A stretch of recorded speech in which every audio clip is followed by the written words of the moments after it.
Hello and welcome to another episode of the Simon and Friends podcast. I am Simon Short. Joining me this week is Shane Ratliff. Shane, welcome in, man. How you doing? Thank you. Always happy to be one of the friends. Love having you here, man. It is O-line week once again. We are here to take our final look at the 2026 NFL draft before we officially turn the page to 2027. And no better way to do that, to celebrate the 26 draft one more time, than take one final look and all the offensive line selections that happen. So Shane and I went through pre-draft, post-free agency, and kind of did like a draft preview on some of the guys we're here to touch back on, the top guys that were taken, some of the interesting positional runs that happened, some of the team building strategies, and then any O-line thoughts that we kind of have just left over from the draft as we head into the offseason and start previewing next year. And we're going to start with the big ticket item, Shane. We're going to go through the top 10 guys that were taken on the offensive line. So let's just start with Spencer Fano. The overall offensive line one taken in the 2026 draft goes number six to Cleveland after they move back a couple spots. What did you think about Spencer Fano going to Cleveland? What do you think about the fit with him and all the free agent moves that they made in the spring before the draft? Yeah, so like you said, this is one where I like the player. When we talked about him before, I think of the Fanu and Lamu from Utah, I think Spencer has the higher ceiling, but you draft him at number six. You've let everybody on your offensive line move. They've Hmm. all spread to the world Hmm. in all positions. I don't know if I go in at six, draft a guy that I'm not sure where I'm going to play him. Hmm. So am I going to play him at left tackle? Am I going to play him at the right side where he played before? Am I going to move him inside? So the oddity of this too for me is that they're like Jekyll and Hyde, the two Utah guys in my mind. So Fanu is the smaller guy that actually played stronger and had a stronger run game. And Right. then Caleb Lamu is the massive guy that's weaker at the run game and stronger at Hmm. the pass game. Hmm. I would have thought Cleveland would have changed that around now that you have Monken being the guy calling the plays. He's always had strong run games, Georgia, the Ravens, but they like to have a tackle normally that can move some people around, and that's not really what you got with them. Hmm. I think it's also a case where we had talked before when you start to see a draft play out. I think Cleveland didn't want to get caught by surprise. Yep. I think they said, "Hey, if you had told us before that we were going to have a chance where nobody else was going to draft an offensive lineman and we get to pick our number one guy, he's the number one guy on our board for us. For them, they decided that's the move you make." Um, I think he'll fit in well for him. But again, that we talked about how in flux that offensive line is. I don't know if my first draft pick, I bring him in and go, well, we don't know where anybody else is playing, so I can't really give you an answer for where we're going to put you right to start. I think if you take kind of I don't even know how to say it, but like weighted average of where all the other guys they brought in best fit, and this is always hard because it's the Titus Howard conundrum of Houston. It was the pain Mm-hmm. of him never being so good he had to stay in one spot, but being so good they put him in so many spots. At this point, I don't even know if he knows what his best like actual position is on the line, or if just his best position is that he's position flexible. Mm-hmm. But if you project this thing out and you think about everybody's experience and you remember that before Lomu was the starter at Utah as well, Fano was their left tackle. He moved over so Lomu could stay on the left side. And for me, when I'm trying to project if somebody can flip or not, the first thing I think about is any experience, and then the second thing I think about is just the general athleticism, right? How do they Mm-hmm. move in either direction and what they're asked to do, and it works in his favor that he is a run game guy first because he's asked to go in multiple directions in the run game. I see him as a cleaner fit switching sides than a Maui Noah, for example. Mm-hmm. Um, Now, when you have this brand new offensive line. You have what's probably going to be five new starters this year. What's your opinion? Do you think it's better to say everything's changing, so it's okay that he's also changing, or do you think it's almost if everybody else is going to be kind of changing where like everyone else is new to here, new head coach, new OC, new O-line coach, five new offensive linemen, should they have taken one guy and said, "We'll at least keep you steady where you've been"? See, if that's me, I wanted one guy that's going to be a cornerstone for me. Hmm. Like I said, I love the player. I think Yeah, Spencer Fano is going to be same. Hmm. a great offensive lineman. For me, when I watch him play, and like you said, I've watched Utah for a long time. Started out at left tackle. Again, he moved because hey, I've got this man mountain Hmm. that's also going to play with me, and that really only wants to play left tackle. I'll move to the right. The way that we run our offense, I kind of stay just as important because I become the key to the run game on the right side, which is not a way a lot of the offenses run in pro football. Hmm. I think that if he had an ability to put on a little bit more weight, he's a guy to me that screams you play him at guard, especially in a Monken offense, Hmm. and you let him run downhill at people, and I don't care Right. where I play him off of that. Yeah. I think when you're adjusting people on the offensive line, I want to have one guy where I go, he's my cornerstone. You Yeah. know, and you and I talked about this before. It's tackle, tackle, center. Hmm. Guards Hmm. have always been the place where you go, hey, I can move a guy and we'll figure it out. Now in the NFL, guards are starting to get paid because the Hmm. way the offenses are running and the more use of duo and some changes in run game, that guard now becomes a particular moneymaker for your offense. Yep. The thing that I think hurts somebody like him though is you have somebody like Gray Zabel who just walks in day one and Seattle goes, "You're the man, and we're gonna play two rookies up front, and we're going to the Super Bowl, Hmm. and we're gonna dominate in the run game." Hmm. And that's exactly what Seattle did. So, if I'm Cleveland, why am I not picking a guy that I know? Like, you look at, we're going to talk about him later, but you look at Vega Ione, the Ravens picked that guy not necessarily because that's the number one need, but because he's a physical force, and we're Yep. going to put him right in the mix right now. Yep. I think ultimately we're gonna see Fano play left tackle. He's gonna take he's gonna take the hits for whatever it is this year while they don't have who anybody thinks is gonna be their franchise quarterback. Um, because then Zion Johnson gets to play left guard where he's played best. Titus Howard, I think in all his years, I've seen his best tape actually at right tackle, so he's gonna get to do that. Jenkins, I didn't know this about Elton Jenkins. He apparently didn't want to play center for Green Bay last year. It had been so Mm-hmm. long since he had played center and he wasn't excited to do it. But like they paid him to start and play center, I'm pretty sure. And then Tevin Jenkins is gonna play right guard. And I do think the Fano and Zion Johnson combo on the left side could be interesting. Johnson was Mm-hmm. finally starting to put some things together, at least in the run game last year. So if they're gonna, like you're saying, like create a cornerstone, create a game plan based on where the strengths of the group is, and you're going to say, okay, Titus Howard is our most experienced player and he's played right tackle, and we can almost set it and forget it a little bit when it comes to pass protection on that side. And we Mm-hmm. can gear our run game towards the left side with Johnson and Fano just out physicaling people, being athletes. Jenkins is calling things out and Tevin Jenkins is just kind of trying to hold the fort for a year. Um, I can see where all that works out. And then to expand on that, and listen, if Fano for some reason left tackle doesn't work out, they get a new quarterback next year. Who knows how long Todd Monken's going to be around? Someone might put him at center for all we know, and we'll see.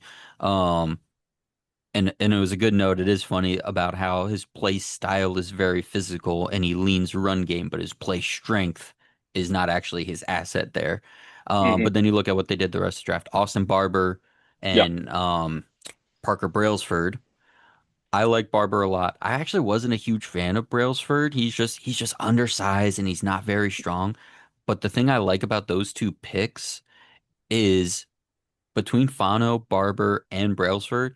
I understand what they want to do in the run game. They want to Exactly. be a zone blocking scheme. They want these guys to be able to be out on the move, creating not only being athletic, but being accurate with their athleticism, creating space, running down lanes, and actually getting hands on. Because even if I don't think Brailsford is moving a whole lot of people, if he's just snapping the ball and running into a direction and at least putting his body in the way, I can see what their vision is for that if they want all three guys to be maybe not even starters at some point, but Mm, if Brailsford has to get into to 4 games a year as the backup center, he's going to be able to do the things they want to do. If Barber has to be the swing tackle and start on either side eventually over the course of his rookie contract and maybe even be a starter at some point, he can do the things Fano can do from a schematic standpoint. We want to get out in space. So I mm, liked the overall vision that they had with 3 picks on the O line and all guys that can get in and move around. mm. I would also say, so I'll piggyback off Randy if you said so. The one thing I did like is after they picked Fano, the other picks they made in the offensive line told me exactly what they were going to do with Fano. Yeah. This is how we're running. This is how we're setting up. This is where he's going to play. The other thing that I think doesn't get mentioned because, as we talked about, the NFL is not a teaching league. There's very Mm-hmm. few coaches that really accelerate what a player does. Mm-hmm. You and I, in the last time we talked about Jeff Stoutland because it was the hot button topic at the time. But the other thing for Fano is the most disruptive force defensively in the NFL lines up right across from you in practice every single day. So if you watch him and you say, hey, Miles Garrett isn't whipping him, I think we're going to be okay. Mm-hmm. I can see also where Cleveland goes, okay, we have the most dominant force. If he can handle this in practice every day, he's going to be okay. Yeah. Is he going to have rookie mistakes? Is he going to hit a wall? Certainly. But the other thing, we talked about, the mentality of Fanu, he put on 30 pounds, he could do exactly what his heart tells him to do Yeah. because he's an old school run downhill. We're gonna duo block, and I'm gonna pancake whoever gets in my way and go looking for a DB. That's what he wants to do. Yep. His body, though, is built as the outside left tackle who's like a Taylor Lewan. He's an underweight guy that has Mm-hmm. that. I think matchup wise, Lewan is a great read for him Mm. because Yeah. athletic can move, mentality says dominate. So Mm-hmm. I think he's going to be okay. There's other picks in this draft that I understood even less than Cleveland. So Yeah. Which for Cleveland, that's where the bar has been set for them. And you know what? Good on them for getting above it this time around. exactly. All right, let's get to the next pick here. Francis Maui Noah goes to the Giants. What did you think about them getting the Miami right tackle? So I think the plus side for this is Maui Noah in the beginning of the draft process said, I'm coming to take one of the five positions. I don't care which one it is. Mm-hmm. So my concept is it's hard that you draft a right tackle that high. But you and I talked about it. But as a Giants team, you're changing the concept and the personality of that team. This is a guy you want in a street fight. Yeah. The Giants have for the last 20 years tried to find this guy. Um, they've brought in people and moved them out of position and said, "Oh, he's not fast, but he's tough. We'll make him a guard." Mm-hmm. Fail. Mm-hmm. This is what they do. They've made this mistake before, but they're going. We've drafted run game. We got a quarterback we believe in. We have a new coach that wants to control the game. Let's get a guy that I believe in and I can play against him. Like I said, I think that he's one of those guys in the draft where you went, it doesn't matter where I'm going to play him. I like the way he's going to attack the game. But again, the draft capital that you're spending on getting a guy that you might not play at the position he was, or you're playing him at an undervalued position at how high a draft pick is, and you have a GM that probably is not going to have a job in a couple of months. These are the questions that you're going to ask if this doesn't go well. I, from a from a talent perspective, I think it's a great pick because I think he is going to fill a need for them. I think you for the Giants have too many years just kind of went like, hey, we're gonna let guys are gonna get better. And like I said, you don't get better in the NFL. It's Hmm. not what it's designed for. It's designed for you to be at the utmost talent level as quickly as possible, or we draft your replacement. The Giants have actively tried to draft their offensive lineman's replacement year after year after year. Most of the time, it's because they reach at tackle. Right. So, do I question the position of it? Yeah, yes. Do I question the player? No, because I think they needed an overhaul, and I think he'll fit what they're looking to do. Hmm. Um, but again, it's like, and unfortunately, the next guy's going to fall in that same look. You know, you go, hey, I don't necessarily see the same things you see, but and I like Minoga more than I like. We're going to Yeah. fall in that Caden Proctor, Blake Miller run coming up here, where it's like I don't see the player, I don't see the fit. For him, I at least go, yeah, you're going to put a physical guy in, and he's already told you he doesn't care where he plays just as long as he starts. I'd rather have that than anything else. For Maui Noah in the Maui Noah Fano conversation, I always had Fano higher because that extra ability to be a space zone based run blocker is like the like final tier in my like evaluation. Can you be a Tristan Wirfs or Penei Sewell type, get out in space and be a weapon in the run game, right? Um, I don't Maui Noah can do that a little bit, but his strength and where his scouting report comes in is he's great in a phone booth, he's Mm-hmm. great in pass protection, strong hands, can wall off and create gaps in the run game. And the thing is with that, he can do that from right tackle or right guard. Like great. Mm-hmm. He like those are the things it's I don't know if in either scenario he's going to have that next level run blocking trait, whether that would be if you play him at right tackle and you want to run an outside run behind him and he's out in space and he's actually out ahead of your running back or not. I don't know if he's going to get to that point. And I don't know if you stuck him at right guard, if you could really run a ton of power and he's going to pull and like really create a lot of room the way Yawane is. I think he can do both. I think he could do both of those things. I don't know if he's going to unlock like next, like all pro levels at either of those, Mm-hmm. but that still to me just means at the very least, he's going to be a functional player on that right side and very good at the stuff he can do. So Mm-hmm. whether he plays right tackle this year or he plays it next year, or whether he plays right guard like his entire career, like if you got a 10-year player and he's a five-time Pro Bowler and like a one-time All Pro and you got that at 10, and hopefully, you took a stud in Arvell Reese at 5 and all that works out because, New York drafting an edge rusher and an offensive lineman both in the top 10 has worked out in the past. Um, then you're going to be pretty happy. And I do like that for me as not a big Jermaine Illuminor guy, this could have them move Mm-hmm. Illuminor to the right to right guard, a position he's played before as well. So they really just have the ability to go in and say, we're keeping our left side to center the same. Now, they are going to need a new center in 2027, most likely.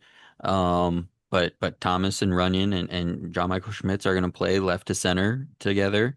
And then Illuminor is going to start on the right side with Maui Noah, and they're going to figure out where they want to put those guys. And then, later in the draft, they took a swing on I think J.C. Davis out of Illinois. That might have even been all the Yep. way sixth round. So like they're taking other swings. They're still going to see what else they can shake out because, I think Runyon might be up as a free agent after this year as well. And, Yep. Thomas is always injured and um, they're continuing to like build that depth under Harbaugh and his new staff.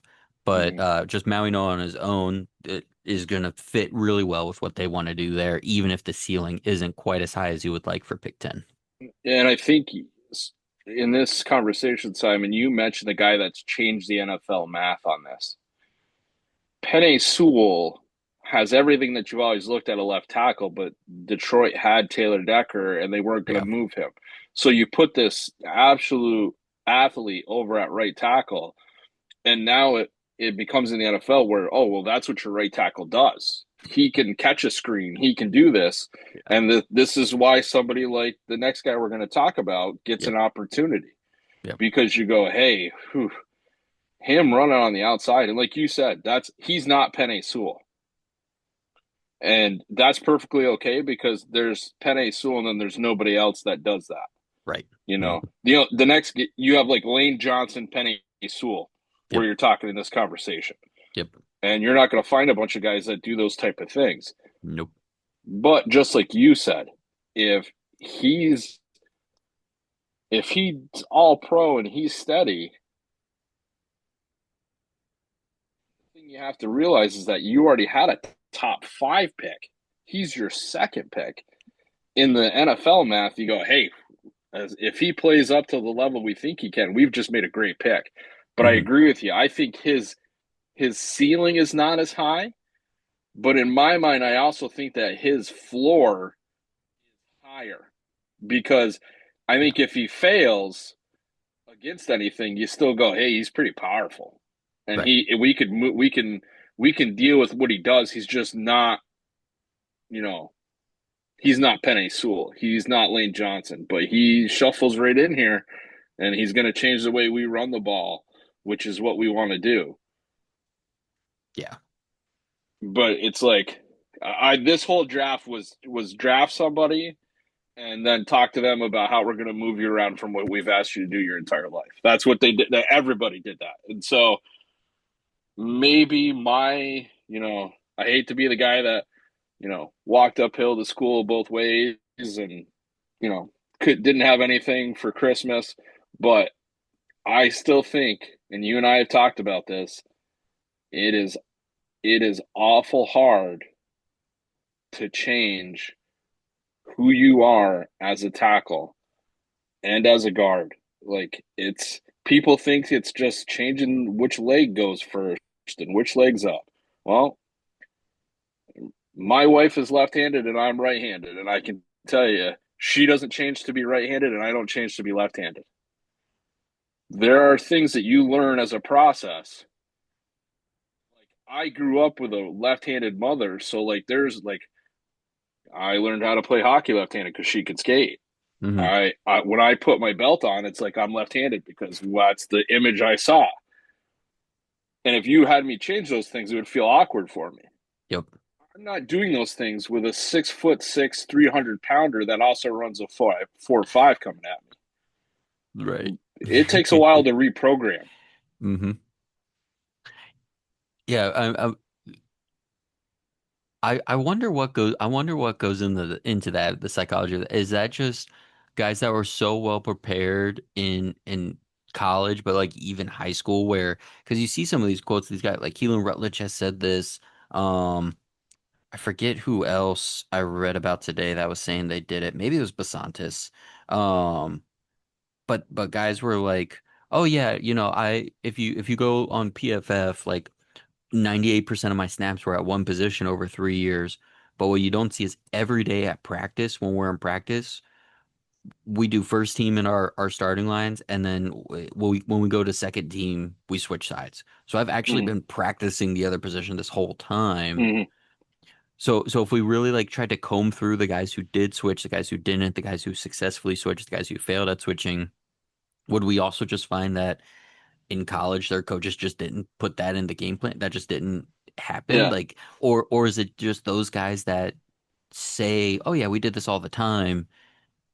Everybody actually did it, but it was just easy for those guys because Mm-hmm. something in their brain just worked that way, you know? So, and I recently reheard a great quote about this very situation, Simon. So, Coach Ed Ogeron, he was on Bustin' with the Boys talking about his coaching career. Now, he was at the University of Miami when the university was the University of Miami.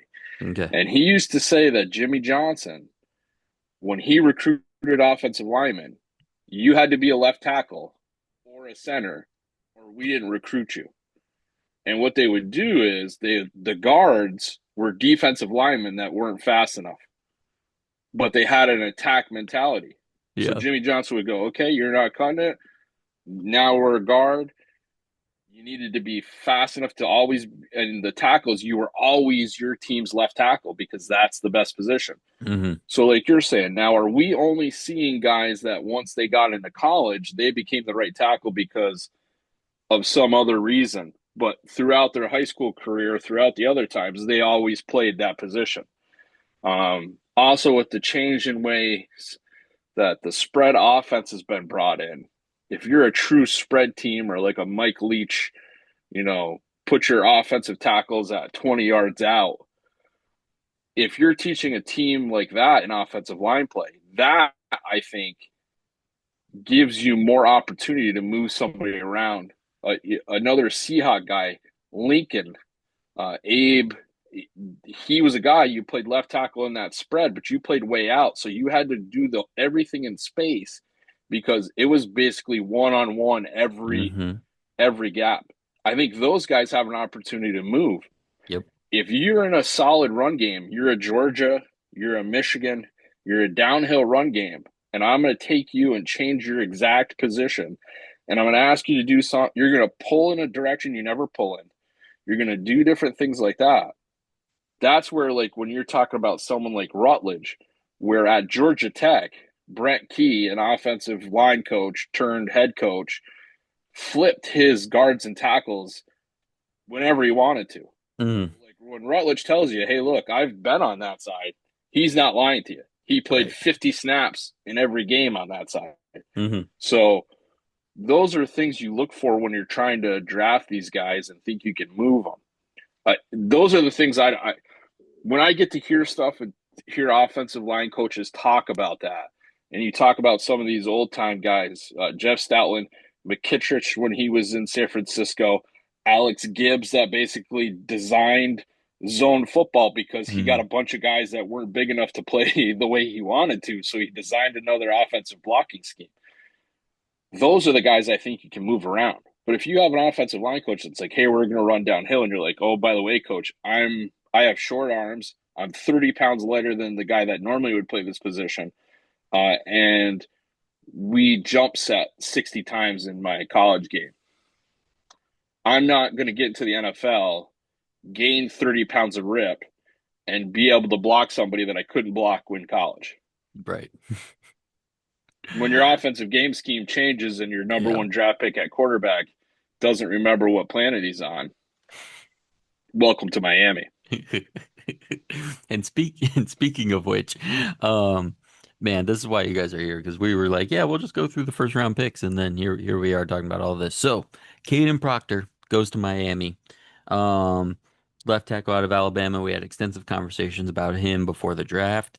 And while we're talking about this, they've announced that he's going to play left guard. Now, I even said in all of our like run up to the draft and our final mocks and everything the best chance for Proctor to be the best player he's going to be in the NFL is to play left guard. You're going to take this player who has all the strength and talent and athleticism in the world, but there's so much messiness and there's so much Mm-hmm. behind the power curve from the footwork that I just don't trust many coaches in the NFL to correct that at this point for him to be a tackle.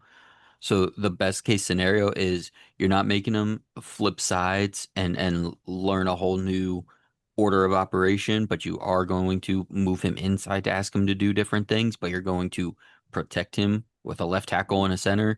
And listen, in Miami, Patrick Paul's ascending and Aaron Brewer is coming off of an all-pro season where he was one of the best linemen in the league and Proctor's going to get to play left guard between those guys. Um, they're moving my guy Jonas Avainaye to right guard, who he played the right side in college, including a little bit of right guard, but mostly right tackle. Um, and Caden Proctor goes 12 to Miami as the third lineman taken. What did you think about this pick? So, as you mentioned, Simon, you and I talked about this in the last rundown that we had. Caden Proctor to me is an anomaly because at Alabama, you throw him screens and you do these other things where you see the athletic talent that he possibly has. But then I watch him play the position that he's signed up for, and I don't see those same skills. I see footwork that looks like it's never been worked on. I see for a guy that for everyone talks about and his numbers show it, he's got good strength, he's got good weight. You watch his punch, like this is a guy that should dominate people. There should Hmm. be defensive ends that are laying on their back. That's not this guy's skill set, Mm-mm. which the person and the talent doesn't dictate. You just watch his tape and you go, I don't get it. I don't. Is there something I'm missing? Did Alabama just decide we don't block anybody? Anybody?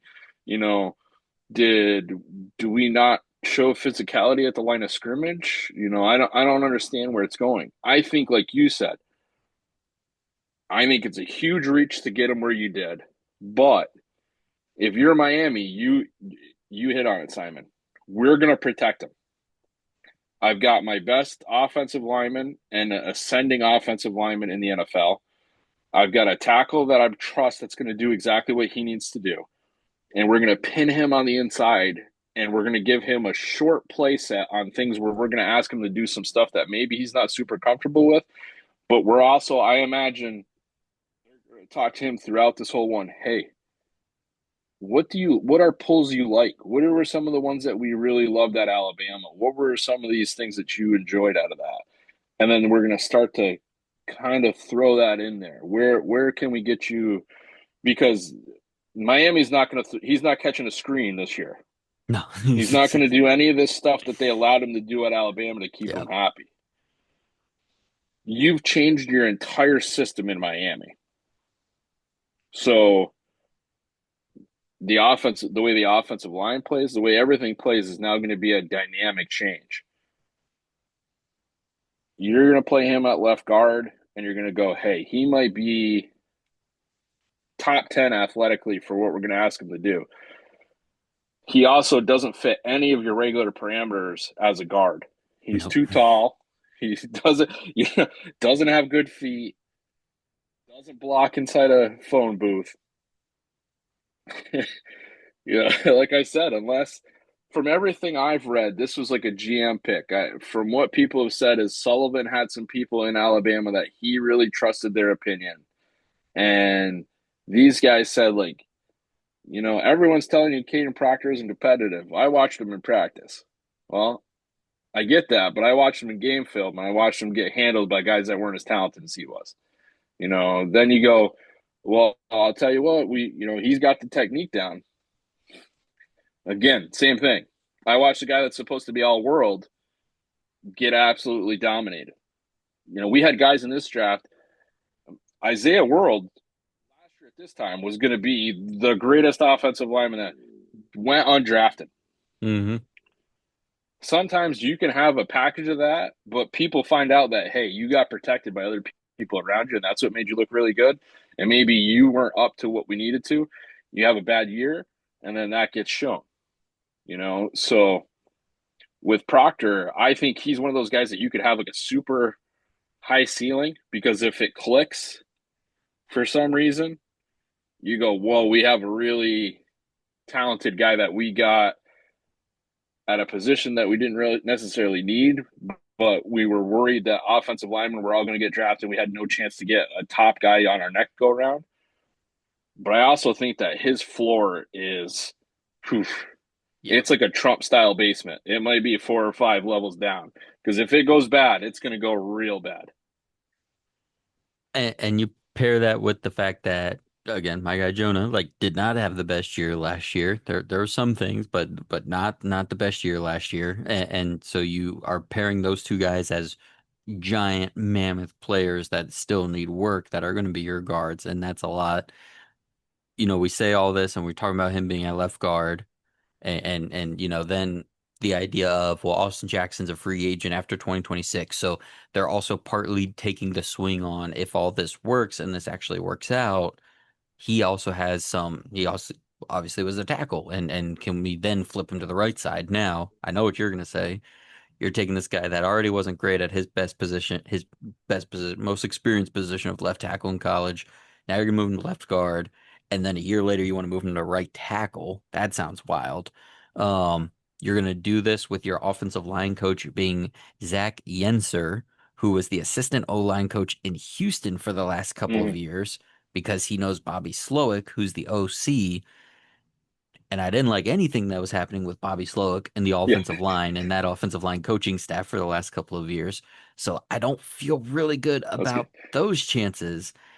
And then you top it all off with, well, if you just wanted a badass left guard, maybe you should have just taken Venga Yawane, who was also right there. Sitting right there. Yeah, that's my thing. I Yeah. I don't disagree with like that. You should have gone offensive line. You definitely needed to. But if we were going to move him to guard, then why don't I take the guy that's the best guard? Yeah. Yeah. Why don't I just take the guy that does that? Like I don't. It doesn't make sense to me in that way. And like you said, I was wondering if you were going to mention this because we do talk about off. You and I do talk about offensive line coaches probably more than other people do. But if that system worked out real well for you, the Texans wouldn't have gone out and changed their whole offensive line and brought in Teller and drafted Keelan Rutledge if everything was great with the way the offensive line play was going on in Houston.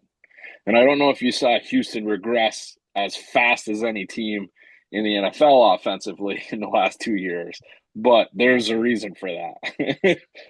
Yeah. Yeah, it's not it doesn't make me feel good. So it was one of those things with Proctor where I got excited on draft night, mostly for him because like we say all this, we want all of these guys to be awesome.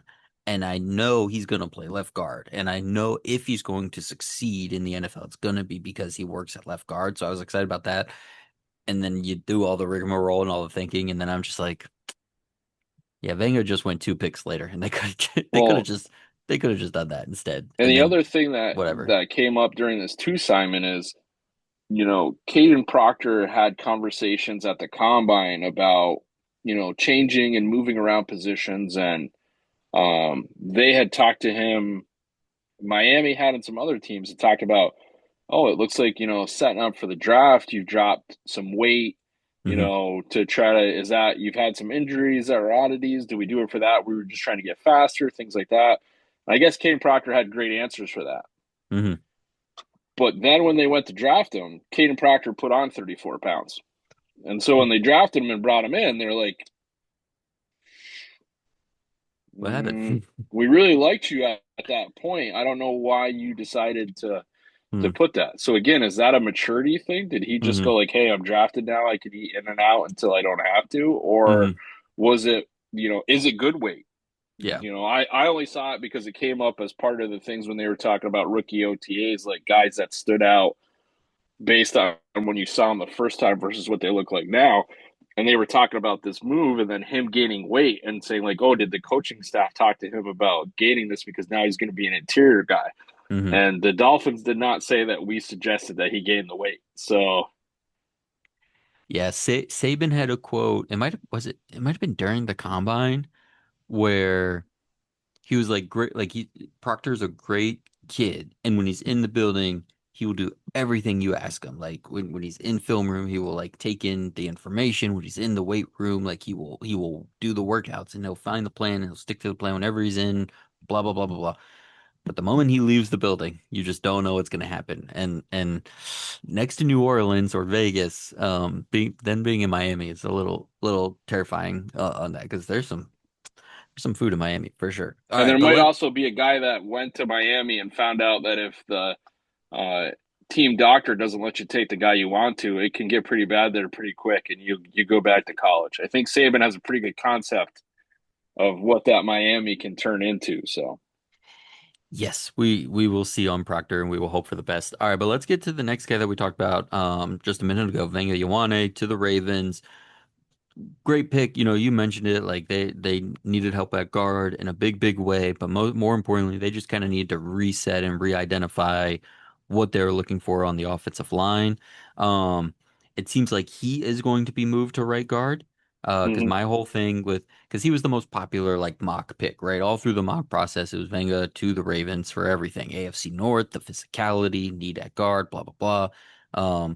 Positional value, right? Like, oh, he's a top 10 player in the draft, but he's a guard, so he'll fall. So that means Baltimore will take him. All that made sense.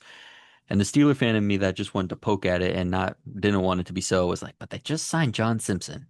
And both these guys have basically exclusively played left guard, unless you go all the way back to when Simpson was like on the Raiders. His rookie season, he played right guard.